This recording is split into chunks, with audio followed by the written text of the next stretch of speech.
Ajo që ka qenë sot lajm është fakti që kanë rrjedhur vota nga ana e mazhorancës, ku është e faktuar që vetëm 7 deputet të opozitës kanë votuar për shkarkimit, ndërkohë që lajmi këtu është që 3 deputet të Partisë Socialiste kanë votuar dhe ata për shkarkimit të Niko Pellesit. Kush janë, zoti Kulliçi?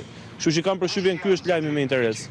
Pyesnin Partinë Socialiste. E qartë. Çfarë do të bëni me raportin e OSBE Odirit që tashmë e keni në dorë dhe pse thatë që në momentin që do të dalë raporti i OSBE Odirit do të bëhet një analizë e brendshme në Partinë Demokratike për të kuptuar se çfarë ka ndodhur në datën 11 maj? Si, po më kërkon llogarit çfarë kemi thënë ne që do të bëjmë kur dali raporti i OSBE Odirit? Pa thatë që do bëjmë një analizë në momentin që do të dalë raporti i OSBE Odirit. Po pra, po sapo mu drejtove duke më thënë pse keni thënë që do bëni analizë? Jo, a do të bëni një analizë siç keni thënë zoti Kulliçi, po me sa duket ka qenë seanca e gjatë sot edhe po keq kuptohemi. Që do të bëni një analizë pas publikimit të raportit të OSBE Odirit. Kemi më pak minuta në dispozicion se sa kohë për të keq kuptuar me njëri tjetrin. A do të keni një analizë pas këtij raporti në Partinë Demokratike? Po të përsëris eksaktësisht pyetjen që sapo më bëre.